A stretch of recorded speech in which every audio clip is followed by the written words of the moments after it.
Sobre fundo branco com bordas nas cores amarelo, verde, azul e laranja no topo em letras pretas, Ministério da Cultura apresenta Arte 1 Educativo. Ao centro, em letras laranja com contorno preto, transpondo barreiras de aprendizagem. Abaixo, mantenedor, Lei de Incentivo à Cultura, Lei Rouanet e Unisis. Realização: Instituto Arte 1 de Cultura e Ministério da Cultura, Governo Federal, Brasil, União e Reconstrução. PRONAC 236648. Em frente a uma parede branca, Amanda Freitas. Uma mulher branca de cabelos castanhos e lisos abaixo dos ombros. Ela tem as sobrancelhas finas e retas, o nariz arredondado e lábios rosados. Ela usa uma camiseta preta com uma listra diagonal bege.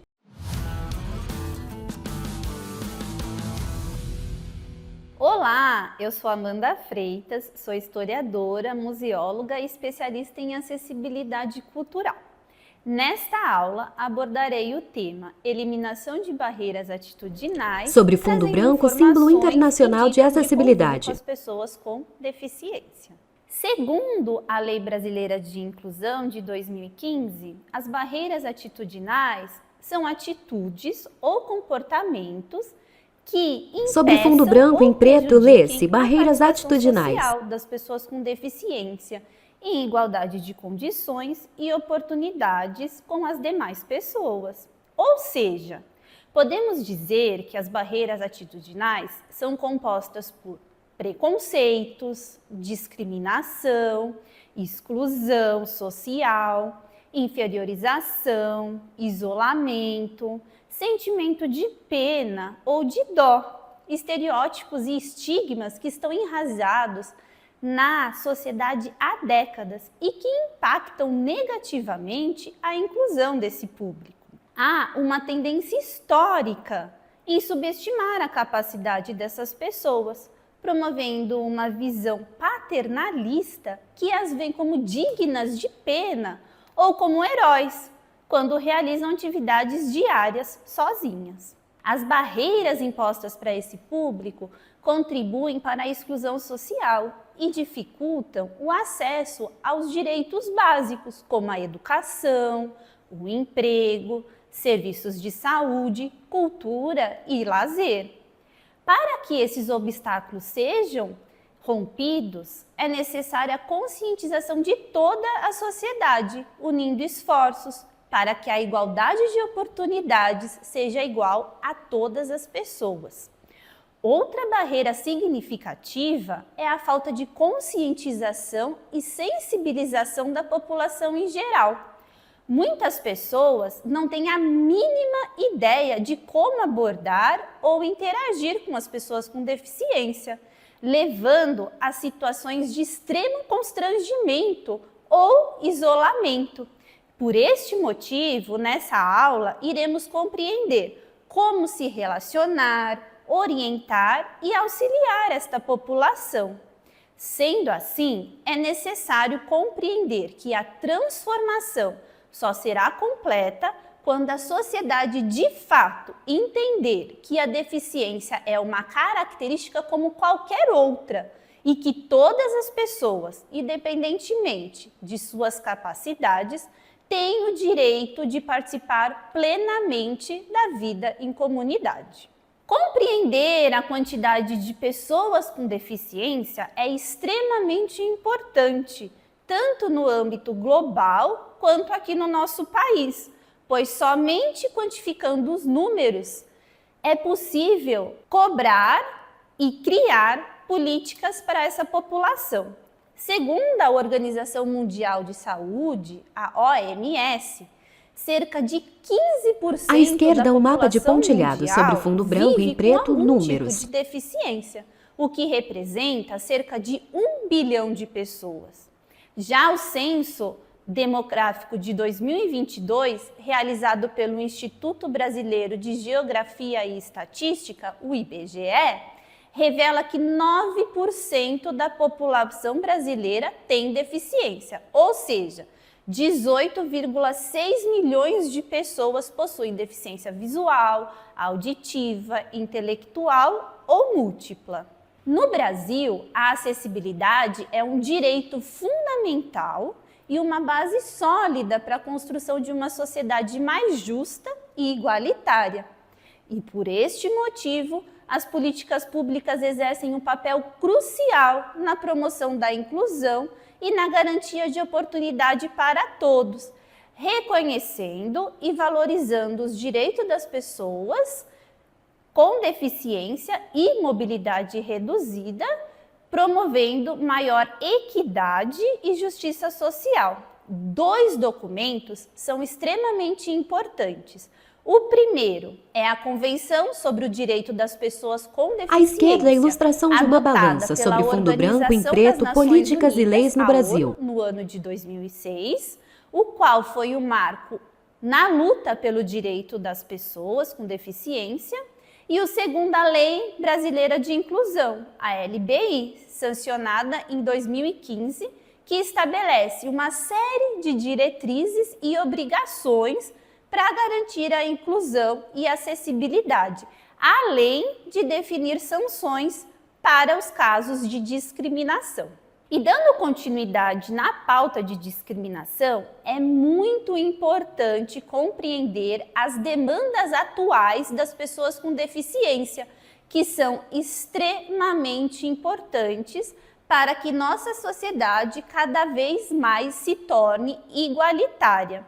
A primeira dessas demandas é o lugar de fala. Esse conceito, ele ocupa um espaço importante. Sobre fundo branco em preto, demandas atuais. À direita, foto de Iracema Vilaronga, multiartista e triatleta com deficiência visual. Ela segura um microfone. Que as pessoas pertencentes a determinados grupos sociais possuem uma perspectiva única e autêntica sobre as experiências que afetam diretamente suas vidas. Quando falamos das pessoas com deficiência, respeitar e valorizar esse lugar de fala é crucial para a construção de uma sociedade mais equitativa e representativa. Outro ponto importante é a participação e protagonismo. A participação e o protagonismo das pessoas com deficiência são fundamentais para uma sociedade mais justa e inclusiva. Quando os indivíduos com deficiência ocupam os espaços de liderança e tomam decisões que afetam as suas vidas, isso promove o quê? O empoderamento, tornando-os agentes de mudança. É crucial que as vozes dessas populações sejam ouvidas em diferentes esferas da sociedade, assegurando que suas perspectivas sejam consideradas e respeitadas. Luta anticapacitista. O capacitismo é um preconceito que se dirige às pessoas com deficiência, seja de forma óbvia ou camuflada, com a ideia de que as pessoas não têm capacidade para fazer algo. Dessa forma, usar termos capacitistas significa olhar para a pessoa com deficiência com superioridade, como se elas fossem incapazes ou tivessem menos valores na sociedade. Isso demonstra um preconceito social baseado em suposições. No que diz respeito à conscientização e defesa dos direitos constituídos, as pessoas com deficiência ainda necessitam atingir a sua integral autonomia em um processo de eliminação de desigualdades e de total inclusão. Isso significa que a organização como sociedade ainda necessita de melhorias significativas para se adequar às pessoas com deficiência. Como exemplo de tudo isso que falamos, eu trago a imagem de Iracema Vilaronga. É uma mulher militante nas causas das pessoas com deficiência, mestre em educação, artista, consultora de acessibilidade, triatleta e uma pessoa com deficiência visual. Iracema é negra e tem os cabelos pretos e cacheados. Se referir às pessoas com deficiência evoluíram significativamente ao longo dos anos. Existe hoje um esforço consciente em adotar terminologias que respeitem e valorizem a dignidade dessas pessoas, evitando termos pejorativos ou depreciativos. Portanto, devemos chamar pessoa com deficiência ou pessoa com mobilidade Sobre fundo branco em preto, reduzida. terminologias. Ou seja, a pessoa vem antes da condição da deficiência. Em relação à pessoa com deficiência auditiva, a maior parte prefere ser chamados de surdos, pois a terminologia está relacionada à identidade cultural e à comunidade surda, que possui a sua própria língua, no caso do Brasil, a Libras, Língua Brasileira de Sinais, que é a segunda língua oficial aqui do nosso país. Não usar pessoas PCD.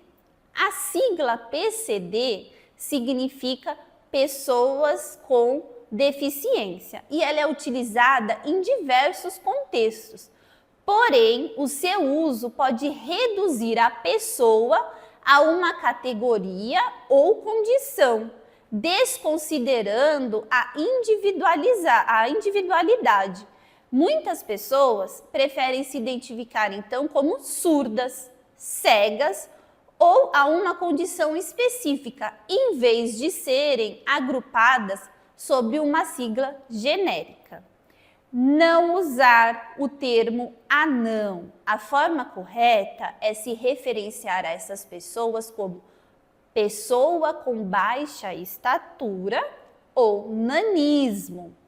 Existem vários termos que ainda são utilizados e que estão em desuso, considerados inadequados a se referir às pessoas com deficiência. Por exemplo, o termo deficiente é considerado um termo genérico e que reduz a pessoa à sua condição. Portador de deficiência. Essa expressão sugere que a deficiência é algo que se carrega, sendo que a deficiência não se carrega e sim faz parte da pessoa. Pessoa com necessidades especiais ou portador de necessidades especiais. Esses termos são considerados vagos, pois quais necessidades estão sendo consideradas? Elas perpetuam a ideia de que as pessoas com deficiência são diferentes, contribuindo ainda mais para estigmas sociais. A partir desse momento, eu irei falar sobre dicas de relacionamento com pessoas com deficiência. Todo relacionamento é construído à base de respeito mútuo, empatia, compreensão, independentemente das diferenças. E o relacionamento com a pessoa com deficiência deve seguir as mesmas regras.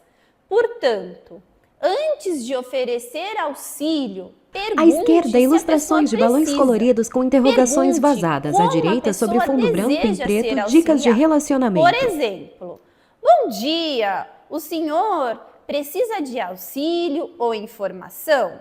Se a pessoa aceitar, pergunte como. Exemplo, como a senhora deseja que eu auxilie? Outra dica importante e que não pode ser esquecida: fale sempre com a pessoa e não com o acompanhante. E jamais tente adivinhar a necessidade de uma pessoa com deficiência. Não faça suposições. Se você ofereceu ajuda e a pessoa não aceitou, não fique chateado. Responda, por exemplo, ok, de nada, bom dia, até logo. Não julgue comportamentos e atitudes. Todas as pessoas têm dias bons, têm dias ruins, com alterações de humor ou até mesmo outras preocupações. Acabamos de falar de relacionamento com as pessoas com deficiência e agora eu irei abordar esse tema de maneira mais específica por tipologias de deficiência. Iniciaremos então falando sobre a deficiência física, que são pessoas que possuem paraplegia, Sobre fundo branco em preto, pessoas com deficiência física. Abaixo, relacionamento, estatura, orientação e auxílio. paralisia cerebral. Enfim, Para se relacionar com as pessoas em cadeiras de roda ou outros equipamentos de locomoção, primeiramente, é importante que você não toque na cadeira ou equipamento sem a permissão da pessoa. Lembre-se que o equipamento ela é a extensão do corpo dela. Não empurre a cadeira sem ser solicitado. E quando você for falar com a pessoa e a conversa for longa, sente-se na mesma altura que ela. Ao conduzir a cadeira de roda, procure locais que estejam sem barreiras, sem degraus. E ao empurrar a cadeira, sempre faça com calma e cuidado. Caso não conseguir ultrapassar um obstáculo, peça a ajuda de alguém mais forte que você para evitar acidentes. Em relação às pessoas surdas, para aqueles que não sabem se comunicar em Libras, tenha sempre um bloquinho de anotações e a caneta à disposição. Ou você também pode Sobre usar fundo o seu branco em bloco preto, de notas surdos, do abaixo celular dicas de para comunicação e interagir com a relacionamento. pessoa. É importante sempre se posicionar de frente para a pessoa. Não é necessário alterar o seu tom de voz, gritar, falar mais alto e nem diminuir a velocidade da voz. Fale normalmente. Pergunte antes se a pessoa usa Libras como a primeira língua ou se ela faz leitura labial. Procure estudar Libras para a comunicação com as pessoas surdas sinalizantes. Na internet existem diversos cursos gratuitos e que você pode se inscrever. Sempre que houver um intérprete, fale para a pessoa ou grupo e não olhar diretamente para a pessoa que está sinalizando, né? No caso, o intérprete. Providencie para suas aulas, visitas, eventos, cursos, palestras, inclusive online, intérprete de Libras e português. Pessoas com deficiência visual. Fazem parte deste grupo pessoas com cegueira total, que não têm percepção de luz ou visão, e as pessoas com baixa visão, que têm uma diminuição significativa da visão e que não podem ser corrigidas por óculos ou lente de contato. Ao se relacionar com uma pessoa cega ou com baixa visão, se apresente Sobre fundo branco em antes de preto, tudo, pessoas com para que a deficiência pessoa visual, saiba abaixo com quem ela relacionamento, está orientação falando. e auxílio. Não aborde a pessoa de maneira brusca para que ela não se assuste. Oferte sua ajuda e, caso a pessoa aceite, ofereça o seu braço ou ombro para guiá-la. Avise se existem outras pessoas no lugar que vocês estão. Avise também o que você está fazendo ou o que você irá fazer.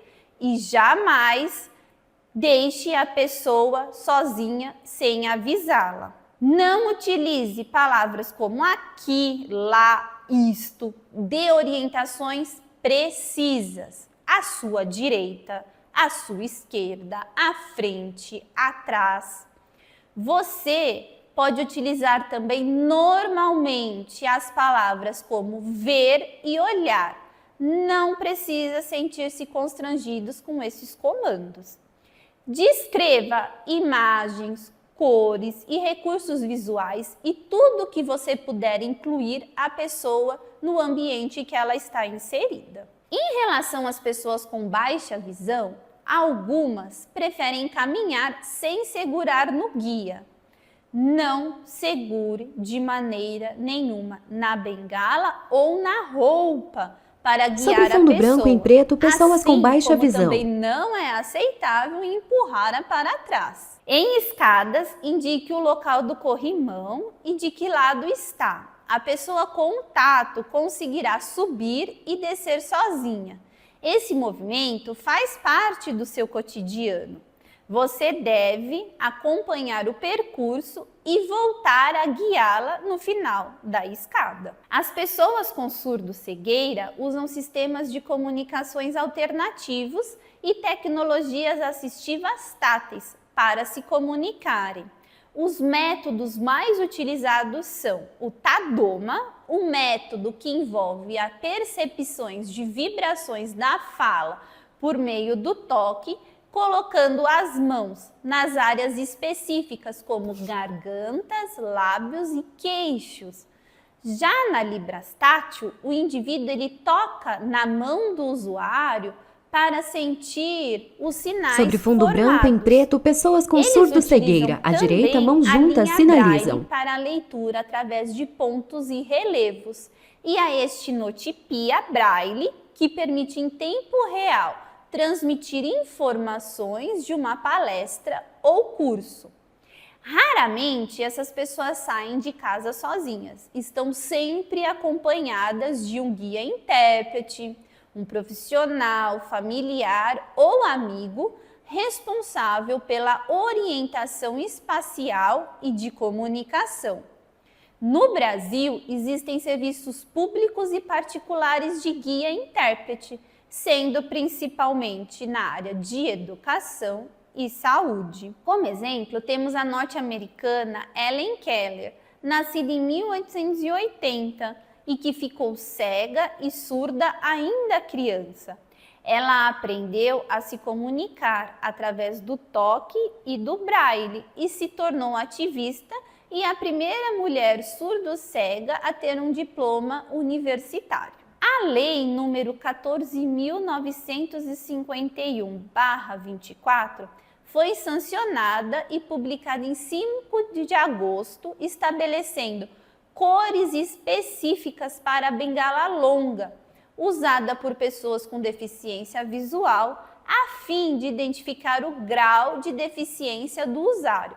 Então, portanto, as cores Sobre de fundo referência branco em preto, são: referência pela cor das cegos bengalas. usam bengalas brancas, pessoas com baixa visão, verdes, e surdo cego, vermelho e branco. Apesar de ser uma lei, a pessoa com deficiência visual pode usar a bengala da cor que preferir. Inclusive, muitas pessoas usam bengalas estilizadas ou com cores que combinam com a sua vestimenta. Para falar das pessoas com deficiência intelectual, trago a imagem de Débora Seabra, uma mulher atriz, escritora, palestrante. Foto de Débora e Seabra, a mulher branca de cabelos professora castanhos de ondulados. educação infantil com deficiência intelectual do Brasil. As pessoas com deficiência intelectual são um público que enfrentam muitos desafios, porém, muitas vezes as habilidades e potencialidade dessas pessoas são subestimadas. Historicamente, essa associação infantilizada foi herdada de maneira equivocada por profissionais da medicina e da área de educação quando negaram as suas potencialidades, comparando o desenvolvimento intelectual com a idade mental de uma criança. Portanto, sempre fale diretamente com a pessoa com deficiência, trate-a com a idade que aparenta. Então, não fale com um jovem ou adulto como se estivesse falando com uma criança. Não subestime as pessoas com deficiência intelectual. Converse de maneira objetiva e, caso seja necessário, repita a mensagem ou fale de uma maneira simples. Caso você não compreenda o que a pessoa falou, peça educadamente para que ela repita. Pessoas com transtorno do espectro autista possuem uma variedade de características e habilidades. Evite generalização ou estereótipos sobre o autismo. Cada indivíduo é único, com suas próprias características e necessidades. Porém, reconhecer e compreender as características principais do TEA é fundamental para implementar intervenções e estratégias eficazes. Como exemplo, prepare aulas, oficinas Sobre fundo e branco em visitas preto, pessoas com tempo transtorno do mais espectro curto. autista, TEA. A comunicação precisa ser objetiva e evitar verborragia. Lembre-se que nessa situação, menos é mais. Os espaços expositivos ou salas de aula devem ter menos alunos, menos pessoas, o som mais baixo, com menos ruídos e evitar poluições de recursos visuais, como cores e figuras espalhadas pelas paredes. Não force diálogos, interações com a pessoa caso ela não se manifeste. Cada pessoa tem o seu próprio conforto e limite de interação social. Respeite e permita que a pessoa decida quando e como deseja se envolver socialmente. Por fim, entendemos que a luta pelos direitos das pessoas com deficiência somente será eficaz se os governos, a sociedade civil e a Sobre fundo iniciativa branco em preto, a luta privada pelos direitos das estiverem pessoas com unidos deficiência. com o mesmo propósito. Somente assim teremos uma sociedade inclusiva onde todos possam exercer plenamente suas capacidades e viver com dignidade. Obrigada por assistirem Amanda essa sorri, aula tela dividida em e dois. sigo À esquerda, mulher de disposição. pele clara com cabelos curtos e lisos. Olá, Ela tem os olhos eu sou levemente Edna, puxados e usa óculos. À este esquerda, vídeo que acabou de créditos. assistir faz parte do programa Artium Educativo. Este programa visa a formação de professoras e educadores sobre arte e educação. Ele é gratuito, sem fins lucrativos, e se você tiver alguma sugestão ou crítica ou dúvida, nos envie nos comentários. Compartilhe e eu agradeço a sua participação.